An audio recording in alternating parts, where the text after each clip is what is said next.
think the resounding word for today is being proactive. And it's okay to reach out and ask for help, acknowledging how hard it is.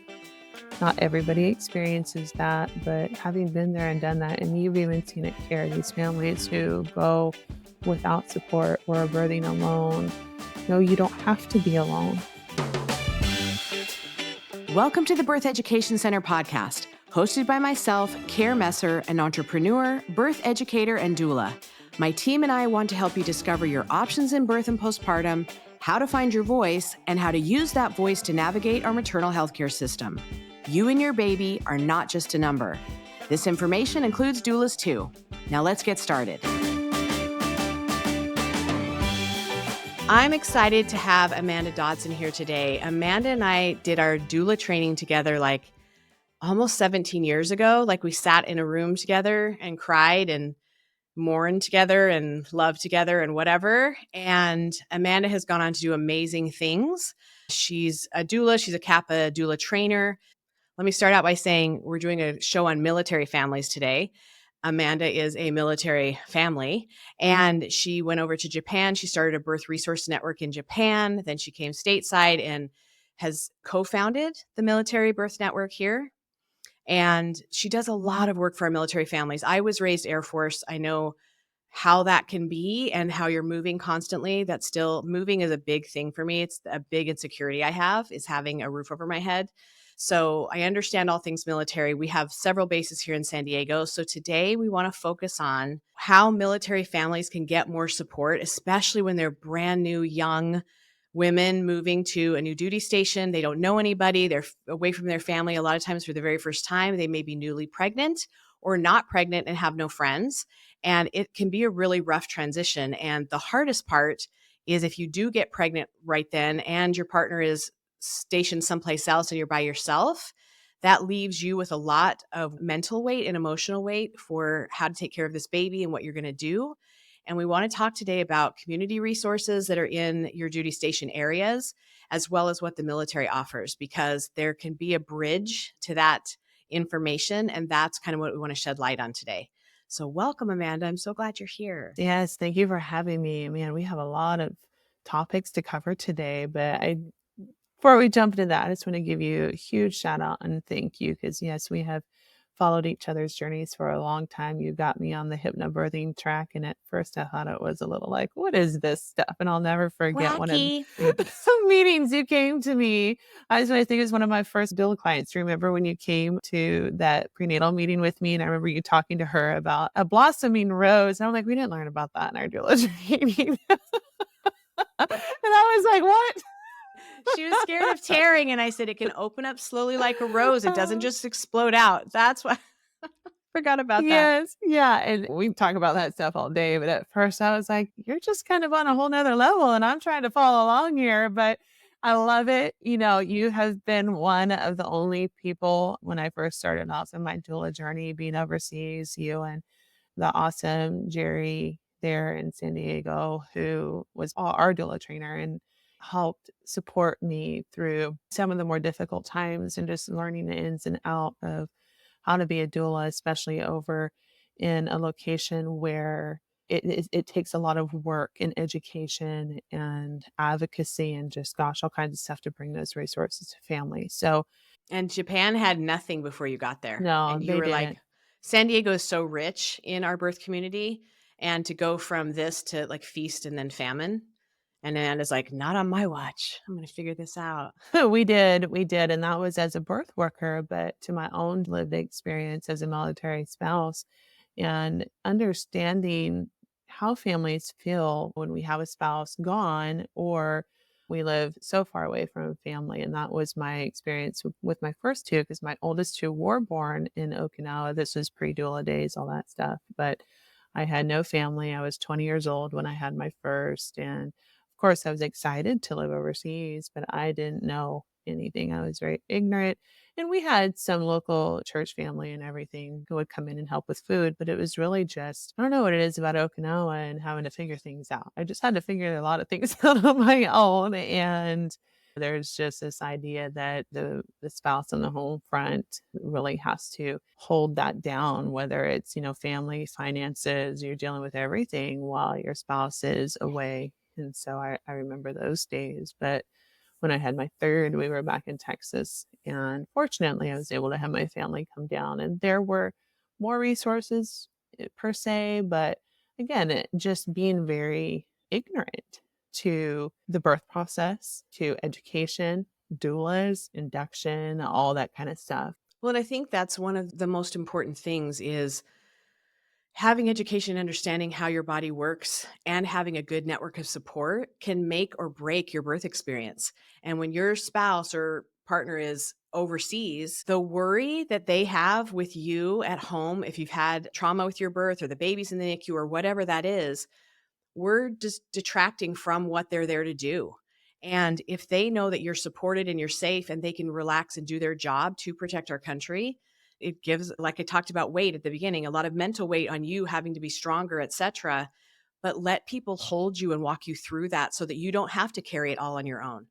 I think that's one thing that people really don't think about with the military families is we need to be strong and support our military families here so that they can do their job, because the mental weight of them doing their job and worrying about families and just being separated is a big deal. And they're there for us, they're there for our country. And I know the weight of it. I remember my mom talking Mhm. about that. Yeah, yeah, and we've talked about the whole mission readiness side of things, and that goes along with that. I think that we can look at it from two folds. We have the family, like you're just saying, the spouse or partner who's gone. We need to be able to provide that support for those family members, for that mom, for that birth person that's at home, maybe wrangling three other kids or two other kids, or all these other facets of the life that we don't always have that community to be there and support us. I've heard stories of single active duty service members who will drive themselves to the hospital, park their car, go upstairs,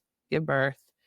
2 days later, they're driving home on their Yep. own with nobody there. And I'm like, this shouldn't be happening, people, but And they're it driving home with does. cesareans sometimes. Yes, they Like that's do. not okay on any No. level. No, it's not. So then we look at like the active duty service member side, those who are active duty women who are giving birth, they need that support too because they're going back to work. They might be pumping. They might need that additional postpartum healing or support. It's just different. It's just different for them. And I've heard those stories too. So, yes, I know it from like a spouse experience and supporting a lot of military spouses, but also seeing the need for that postpartum support for our active duty service members too.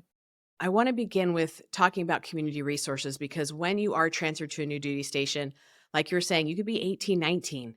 That's hard to get on your own, anyways. Now you're married, you're in a different city, right? You don't have any friends except the ones back home.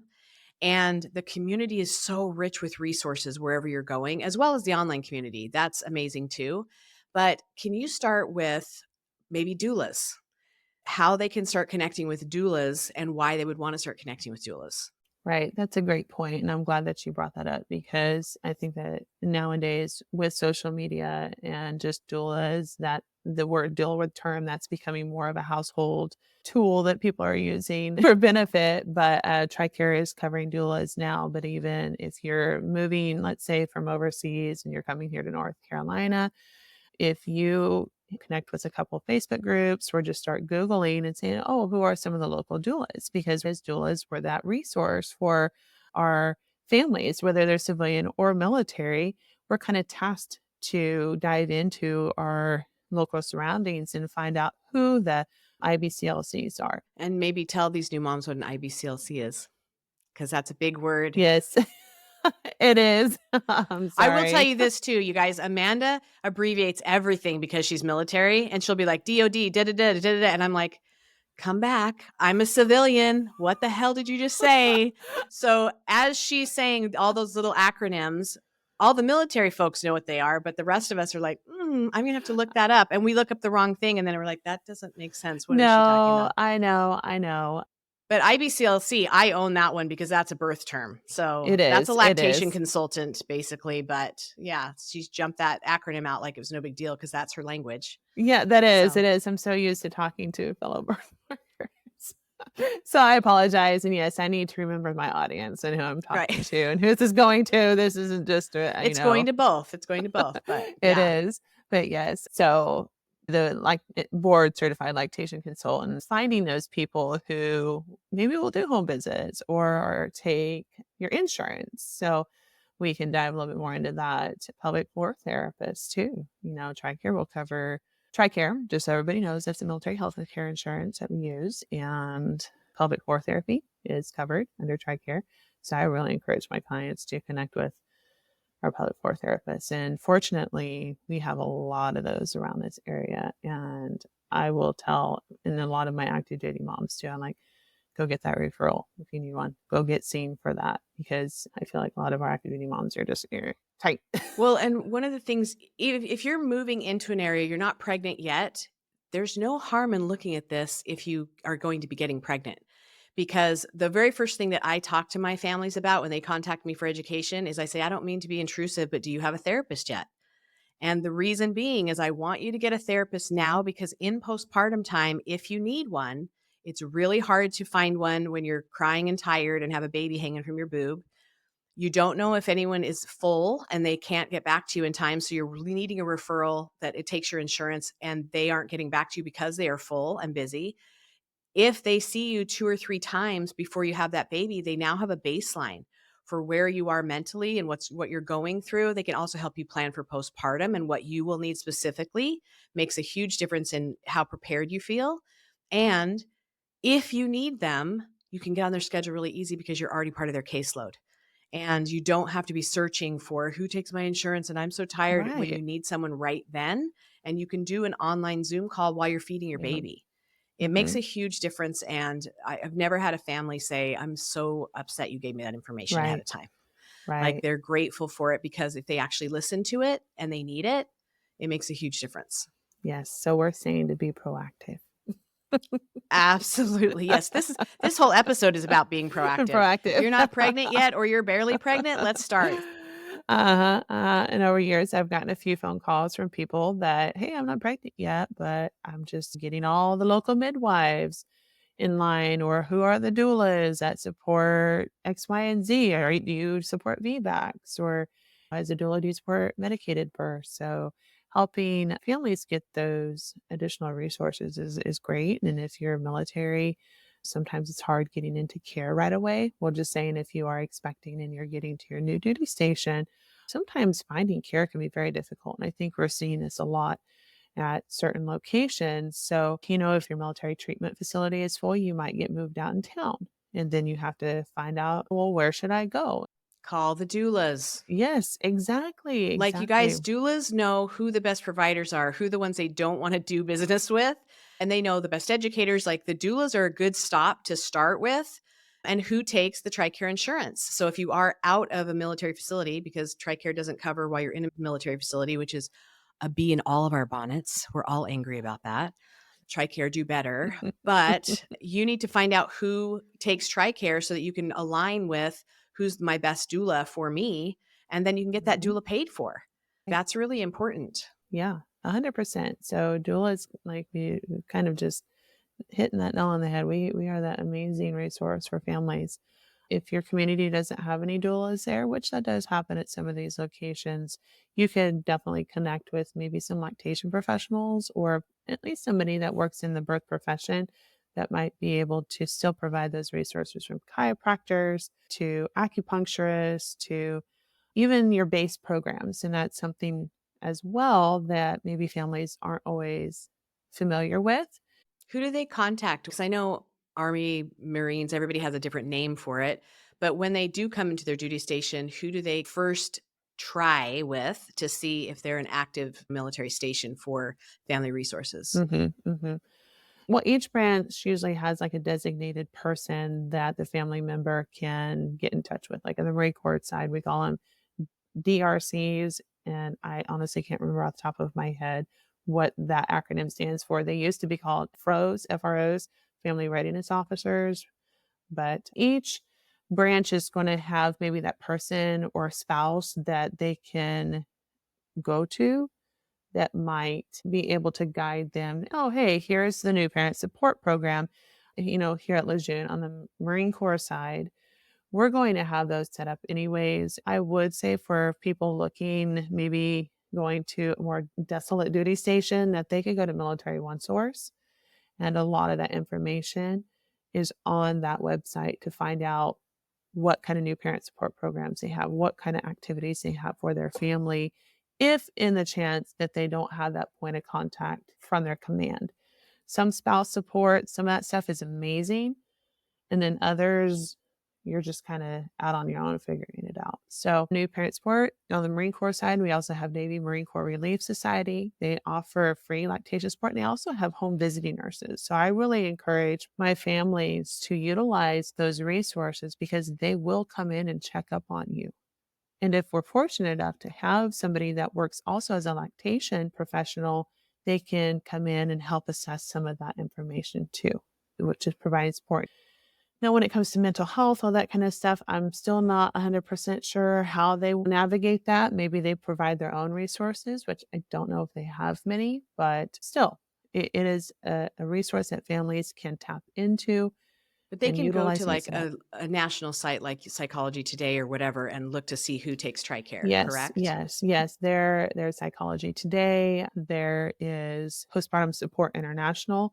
They have a specific program designated for the military. They also offer online support groups as well. So if you're having a hard time getting out of the house, going to in-person support groups, they have online support groups specifically for the military. So, and you can also find providers within that network who are maybe more specific to the needs of military or covered by TRICARE. I'm glad that we're talking more about mental health. And I don't know if, I mean, we've got Gen Z, they are more aware of it, right? And having online support groups, if you're like, my family would never understand if I needed a psychologist or whatever, that it does allow for a lot of privacy, but it's so essential if you actually need somebody and your mental health is going to affect your baby's health.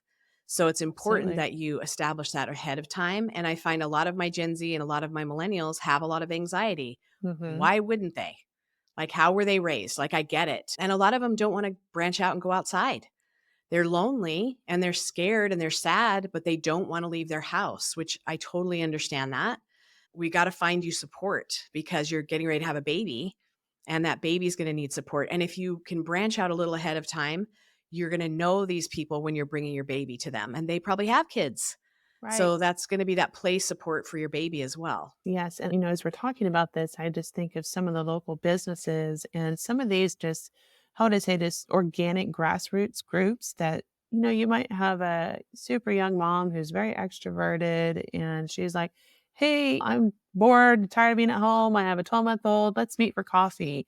And then, you might get 5, 6 people that come in and they're bringing all their little ones. So it just kind of organically grows and it creates that community, and you're able to sit down and talk to somebody who's either going through the same thing you are or getting ready to go through a similar situation. I also think about some of the oh, what do they call them? But they would participate in all these like big running groups. And I mean, what again, a great way while maybe going and running a marathon postpartum isn't everybody's calling in life. It's just a great way to connect and walk if you need to do some exercising. I think Fit for Mom is another resource I see floating around and that we have a part of our organization at some locations. So, yeah, I see those pop up every once in a while. My two go tos when you first come to a duty station and you're pregnant is get a hold of a doula, even if they're not a base doula, right? Even if they're not one that's covered by TRICARE, a community doula that's outside in the city. She's going to know the best resources. She's going to know who the midwives are that could help you do backup support. She's going to know other doulas that might do military discounts. She's going to know the childbirth educators. I'm just saying because I'm an educator, so I'm big bias, right? So are you. So it's a big Yes. bias. We know everybody. We know what programs are available. We know the lactation consultants, the pelvic floor therapists, the mental health therapists. We know the doulas. We know the best providers because our moms have gone through those systems, right? The earlier you find a childbirth educator, the better off you're going to be for resources. Because whether you take my class or not, I'm going to dump resources on you if you want Right. them. Right. And I'm going to tell you where the best breastfeeding support groups are. And let me tell you, I tell this to the moms that are taking my class. I want you to go to breastfeeding support groups while you're pregnant. I want you to find your people while you're pregnant, because after that baby comes, then you know the lactation consultant that you like, you know that these people are not too crunchy, or these people are crunchy enough, or these people are super crunchy and I love them, whatever your people are. And you can take your baby, you know where you're parking, you've got your diaper bag, probably a stroller, which you didn't have before, and you have a friendly face to go to. It makes a huge difference in how you feel supported. And I will tell you the best thing about going to those breastfeeding support groups: what comes out of those women's mouths as they are feeding. Here are the challenges that I had. Here's how I overcame them. That's gold. You cannot get that information anywhere else. Right. And they are going through the exact same thing you are going through. They are going to be your best support. Yes. I 100% agree. Can I talk a little bit more about childbirth education since I'm on a roll? Yes, go for it. And I want you to jump in here too, because we both teach hypnobirthing.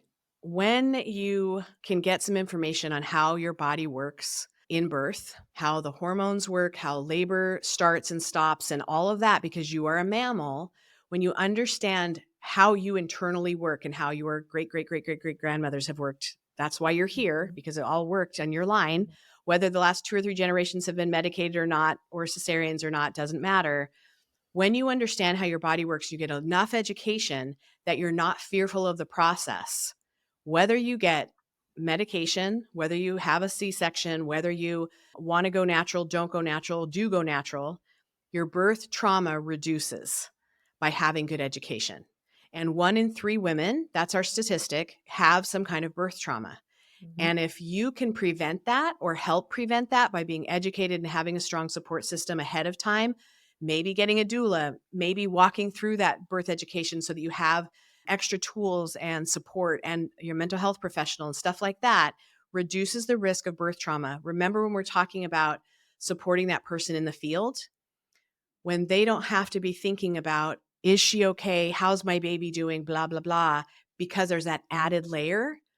It makes a difference in the field, right? It makes a difference on Yes. how you recover. Your postpartum goes different if you have that trauma weight, rather than my birth didn't go as expected, but I made it through and I had the resources I Yes. needed, or whatever. There's a difference in that. It doesn't have to be this perfect ideal birth with angels and fairy dust, although that's Right. great, but It those are is. rare.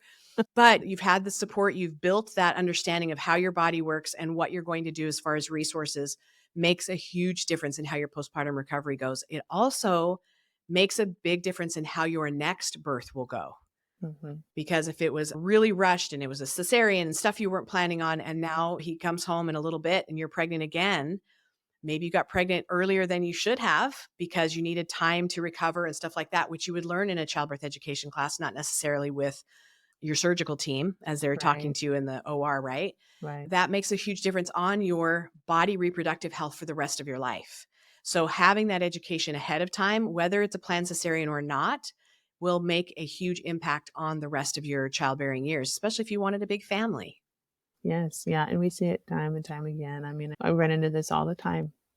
And I love how so eloquently you talk about this because it is so true. Fear. Soapbox. It's my soapbox. Yeah. And, fear plays a big role in this. Once we get that education, we know that that can cause some of that fear going away. And I also believe that we need to get the right kind of education too, because there's a ton of different options out there. And I love that we have online. I love that we have in person. I think that definitely adds that while it's a benefit, being able to find an in-person class that is going to give you good information, that's going to give you all those techniques, it's going to help take some of that fear away. And regardless if maybe you're planning for that unmedicated birth, getting all that support and all the tools, and just maybe even understanding how that works and even how your body works to help you have that positive and empowered birth experience so that you can have a better birth outcome, and asking questions. I mean, because how empowering is that to take all the things you're learning and going to your provider and having a good discussion with them about it and feeling confident walking away like, hey, I stood up for myself and I made a decision because I was informed to not have this induction at 40 weeks that was not even medically necessary because they did their research and they were empowered to do that. Do you get this a lot? Because I do. I don't want to take an in person class because I'm by myself. And I know that you've got a room full of couples. Do you let military moms sit in by myself? Because I teach online still. Is that okay? And I'm like, yeah, I have deployed spouses all the time. We still send them packets. They still get information. So they're on a sub a lot of the time, right? In military here with the Navy. And they still interact that way, but they might not be home for the birth. Right. So she may be bringing a doula or a mom might be tuning in from, Virginia, but she's getting the same information so she knows how to support her daughter. So the advantage of that helps. Oh, and the other part, do you ever get this? Because I get this a lot. I'm just getting an epidural. I don't need to worry about any education. How do you handle that? Because I always go, yeah, you do. Honestly, I get more of the, I'm gonna get an epidural, I don't need a doula. That's the Oh, yeah. thing. Yep. That Yeah, yeah. too. And honestly, I haven't run into that question specifically when it comes to childbirth education classes. Probably more so because I'm just doing more one-on-ones, and people who seek me out, they already know what they're looking for, and they're already looking to do all the hypnobirthing and all that kind of stuff. They've done their research. I mean, either one. If you're newly pregnant and you're scared of birth, a lot of times we think I'll just put my head in the sand. Ostrich it. I'm just going to put my head in the sand. As long as I don't know about it and I can just wake up and have a baby, I'm good. I wish it were that easy. I wish it were getting an epidural, you fall asleep and wake up with a baby in your arms. It is so not like that. It's still a process, right? It is, it is. So I think it definitely opens up that door for a conversation. Why do you feel that way? What makes you where have you learned that? Can you tell me more about why you feel like that childbirth education is important? So it gives us an opportunity to have that discussion. And who knows, maybe it's because Auntie so and so told me that I didn't need to have childbirth education classes because she didn't do it. Maybe it's just as simple as that. Well, is that what you want? Have you thought about it? Do you know what goes into an epidural? And I find that sometimes when we start breaking that down, what the epidural looks like and the process and all the interventions that could come into that, I think Penny Simkin refers it to as like the trade-offs. So, oh, you mean I want to have 10 different monitors hooked to me potentially? And I do a little visual in my classes. Like I get these little round sticky things and I have them put it on like the different parts of their body. So they're like, oh, you mean I have to be hooked up to an IV now? I have to have a blood pressure cuff. I have to have a catheter. The catheter is one that kind of sends everybody Yeah. like, what? I'm like, well, no, you can get up, go to the bathroom. So I come from a place of I'm not here to try to scare you. I'm here to share with you that there's more to it than what we think. And there's that trade off of not being able to get up and move around. If your birth journey ends up going down that road and you, at the end of the day, 100% know that that's what you want to do, then we'll be there to support you as a doula through that. Well, and not only that, but they need to know, okay, now that I'm numb, how do I keep my pelvis open? Yes. We're going to Yes. peanut ball you side to side. How am I going to push when I'm numb? Well, you can cut that epidural at 10 centimeters and get feeling back and utilize gravity again and be up and mobile and Yes. have someone to support you and still have the epidural line in case you need it. But now you have gotten the medication out of your system enough to be mobile. There's so much to knowing you have options Yes. because it feels more empowering. And you have all the power to say yes or no, but if you don't know what those interventions do to your body and you don't know what other options you have to work with those interventions, right? Because sometimes those interventions are tools. They were absolutely necessary for your baby to come out vaginally or to come out safely through the sunroof with a cesarean. Hmm. Hmm. So, how do I recover from that? And what do I need to know about my body and the options I have and the conversations I need to have with my provider and the anesthesiologist, et cetera? So, Right. there's way more to getting education that I just don't want to know anything. You do. I promise you do. And it depends on how that's delivered, but you can go to YouTube and freak yourself out, or you can do a class with somebody who really will individualize the information to you and help you cope with any fears that show up. I agree. I agree. And bringing that back around to military families, because I think about people that I've taught coming from, for example, San Diego, because San Diego is this huge birth hub. There's a million options and you can do it all. But then they come over here to North Carolina where those options are like cut by 75%. And the birthing environment's different here. Where you go to, like, I just did a doula training down in Mississippi and learning about their They base have a and tough birth frontier there. they That is do. So if I'm going from this beautiful, amazing birth community down to a place like that, it can be an eye opener. It can be shocking here in North Carolina. Certified professional midwife thank versus a you, certified CPMs. nurse midwife are legal here in the state of North Carolina, but a certified professional midwife, they're not recognized here in the state. So we have state differences, and that varies from location to location, right? So if you are a military family that might be expecting and you've had amazing birth experiences at one location, it could very well drastically change at another location. I think of families who go overseas to Germany, for example. A lot of military families are getting pushed out into the local economy to give birth. So Wow. now we're dealing with cultural difference, And language barrier, language everything. barriers. English speaking doulas aren't always welcome into some of those spaces.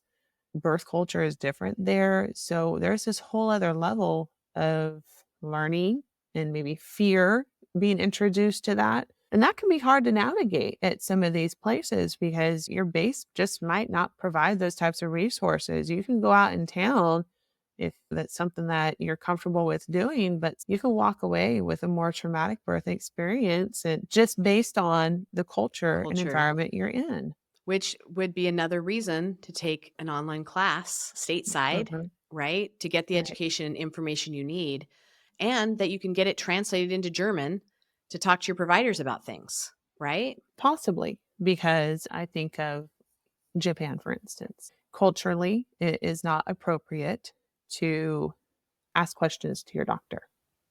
Whoa. It is considered disrespectful. So, and we're talking like more off base. Do they birth off base in Japan?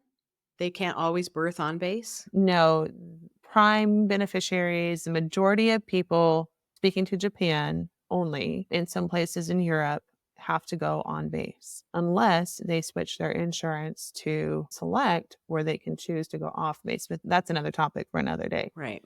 But if in this circumstances they did have to go off base for one reason or another, there are some places that are not even allowing the partner in, and it might not have, Wow. again, culturally, they just don't do the same things that we do when we think of like medication wise or even cesareans or how does that look to give birth lying on the floor? Because I think of one of them places, and I love this clinic too. It's one of the places we worked pretty much hand in hand with down in Okinawa. We had families that really wanted to go there, and it's still a pretty popular place to go. You'd give birth on a tatami mat. You give birth on the floor.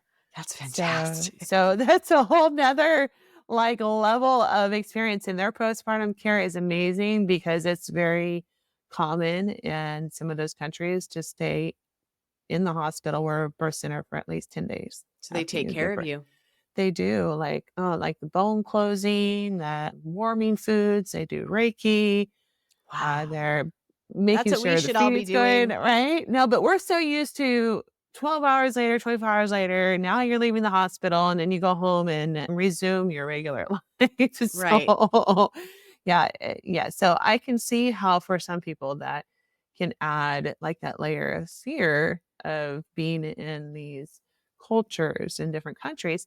And you know what? Vice versa. You have military service members who marry people in those foreign countries and they're moving back to the States. And it is a culture shock here.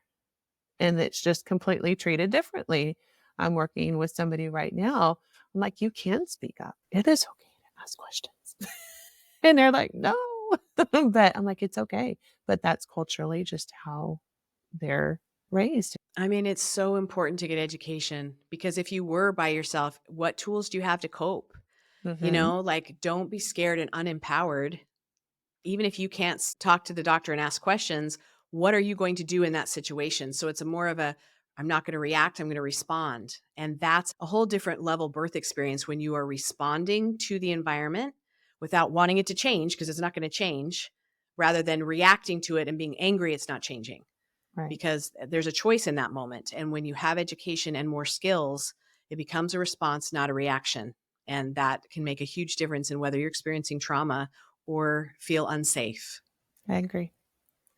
Yeah, Awesome. education, got to get education. Yes. So, my takeaway is when you go to a new duty station, especially if you're pregnant, 4, 5, 6 months, whatever, whether you have a deployed spouse or not, get connected with outside resources because, oh, and they also know, like I know here, we have different food programs that military families Mhm. qualify. That if your command isn't as vocal or as Mhm. clicked in with community resources, a lot of childbirth educators and people, just me being in the community, not even being an educator, know of different food programs and discounted stores for military families and places that give military discounts that you wouldn't know about unless you're talking to somebody like me, civilian, outside. Mhm.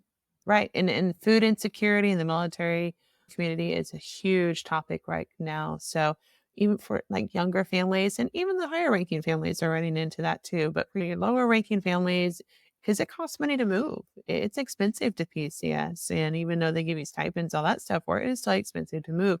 So if you're expecting and you are kinda running short on things, definitely plug into those local resources. I mentioned it earlier, the Military One Source is kind of the Department of Defense program. They tend to offer a lot of like local resources and they're building that out. But yeah, food banks. We have some nonprofits here as well where people can go and get extra stuff to get them through the week. We have community baby showers here too that aren't sponsored by military, right? Yeah, we have those too. The USO puts on community baby showers for military families too. And even just community baby showers that, like you said, aren't even affiliated with the military or that has anything to do with that. Plugging into those, you can get a lot of those amazing connections and resources that you need.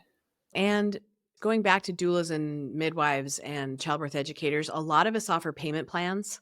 I've carried payments for a year and a half for a family. Afterwards, they paid me $50 a month. And lots of places will do discounts for you or a payment plan that lets you pay over time so that you can get what you need in circumstances that we can't do for everybody, but we definitely want to do for you to help and support. Yeah. But please check into your breastfeeding support groups, the doulas in town, the childbirth educators. Find your pelvic floor therapist that takes your insurance and get that referral. You guys, our insurances don't pay for that. If that's one that TRICARE actually covers, please take advantage of that Yeah. because they don't cover a lot. But if they cover that, that's important. They also cover those lactation visits where a lot of our regular insurances don't cover that. And TRICARE is really good with that. Yeah. Pumps. Yeah, every maternity event, you can get a pump covered by your insurance. So that's another alternative as well. And Amanda, as we wrap up, can you tell us and the audience what the Military Birth Resource Network is doing and what they are planning on doing in the future as far as the doula chapters and stuff like that?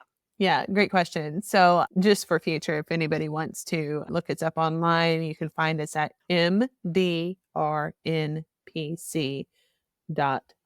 So, it's the Military Birth Resource Network and Postpartum Coalition. My goodness. Thank goodness that you're abbreviating that. Yes, it's a mouthful. So, we've been around as a nonprofit since 2017, but we have actually been operating since 2013 as a private organization when we were overseas. A lot has changed over the years in the sense of some of the programs we've had previous, like pre-COVID type stuff. We had like 15 active chapters and they were all community based and they were at duty stations, like literally around the world. And that was a way for families to connect.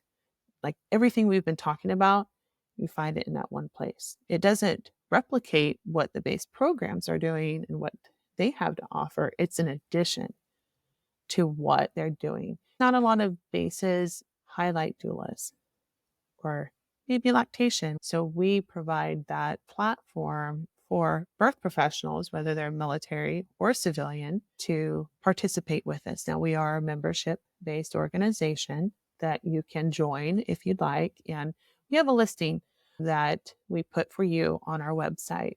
So this is for professionals can join. Yes, it's for professionals. So that, let's say, again, in San Diego, we do have some professionals there that if I'm PCSing there, then I can just look on BRNPC's website and find, oh, there's a doula in this area. There's a birth education center. It really gets you to that direct point of contact and for people who support the military community or maybe even accept work with TRICARE. So there's that part of it. The chapters, as I was just talking about, that has pivoted a little bit. Right now, we're learning and we're adjusting. We recently launched our Mill Mama Birth Circle, where if you're an active duty service member or you are a family member, you can join Tiffany Jordan. She's our chapter leader, and she has kind of taken on this program to meet with others virtually from around the world. Right now, we offer 2 different times, and that information can be found on our website, where you can follow us on our Facebook page. We also have an Instagram too. To the Instagram, what we're doing with that is our podcast, and it's called Military Birth Talk. And we are sharing birth stories from military families and service members around the world.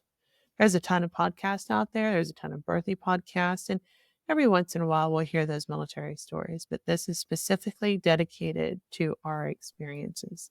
Fantastic. And we can listen. Some of the stuff will shock you, surprise you, and be like, oh my gosh, I didn't know that could even exist, but it did. And we've had a couple dads come on and share like their experiences supporting their spouses. And it's been a project that I've wanted to see come to fruition for years. So we're really thankful for our podcast director. She is all the way over in Okinawa, and she dedicates a lot of her time and just expertise in getting those stories and putting that content out there. So I encourage families to go listen to that. Civilian, military, whoever you are, you can go learn about our experiences.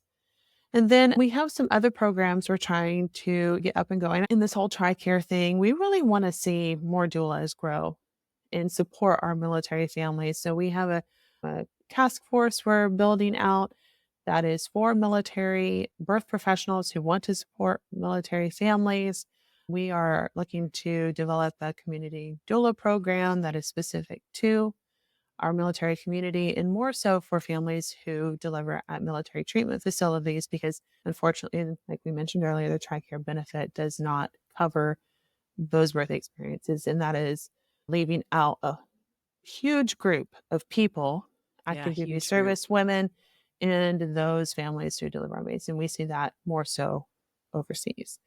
So we're working on bridging the gap with that, always networking. And then as a nonprofit, I'll put that out. Funding is always a big thing that we need. So always looking for people to sponsor, and maybe sponsoring a doula training, sponsoring a military spouse to become a doula, making those connections, or even just donating to the cause and helping us provide some financial offset to those looking to hire doulas that maybe can't find a TRICARE covered doula or are delivering on base, where we can provide some of that financial offset for families who want to have that support, or postpartum support, because postpartum doulas are not covered by TRICARE. So, I mean, what an amazing way to support not only your military families, but some of your local birth professionals that can offer those resources and that can be there and support those who give so much to our country. So, yeah, we got a lot of stuff going on. We do legislative work, we do advocacy work a lot. We've been working on the forefront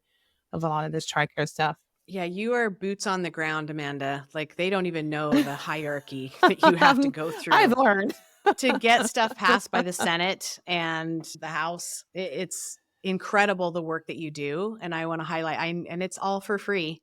You do it because you love the military and you love your Yes. fellow people. And yeah, it gives me goosebumps to know how hard you work. And you've done it endlessly since we became doulas. You've started that and you haven't let go. No, I haven't. And where can they find you if they have questions or want to get in touch? So if you want to learn more about the Military Birth Resource Network and Postpartum Coalition, mbrnpc.org. You can contact us there for military side. For me, as my own personal business here in North Carolina, I am Oceanside Hypnobirthing, doula services, and now doula trainings. Right, because she's training for CAPPA now. Yeah. Woof, woof. So definitely if you want to learn more about that and those services. So You can find me there, oceansidehypnobirthing.com. And is there anything else you'd want to leave your military families with today? Oh gosh, we've covered a lot. I think the resounding word for today is being proactive, and it's okay to reach out and ask for help, acknowledging how hard it is. Not everybody experiences that, but having been there and done that, and you've even seen it care these families who go without support or are birthing alone. No, you don't have to be alone. If I can't do it myself, I darn well find somebody who can. I know my calling in life has been to connect, and that has been something that I have been really good at over the years is connecting.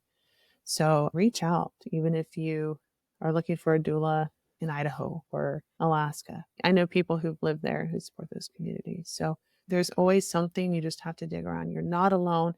And it's okay to leave your house and meet new That social people. anxiety, man. I know it's a killer, but there are people that have just as much anxiety that want to connect with you, Yes. with their anxiety. They do, I Yes. promise. Yes. So I encourage you, I implore you to go find those communities and step out of that little box. Because I think as human beings, we get very repetitive where we just get into those habits and we get stuck sometimes. And if we can just, okay, Friday, I'm going to put it on my calendar. I'm going to go to this coffee with the mom group, whatever, locally, and you go out and do it. You know what? You might really love it. Yeah, it's so essential. Absolutely.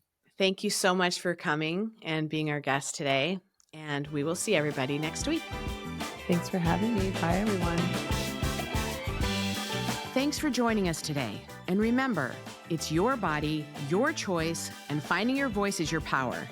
Be sure to subscribe to our YouTube channel, follow us in all the places, and go to birtheducationcenter.com for our blog and more online education classes. And we'll see you next week.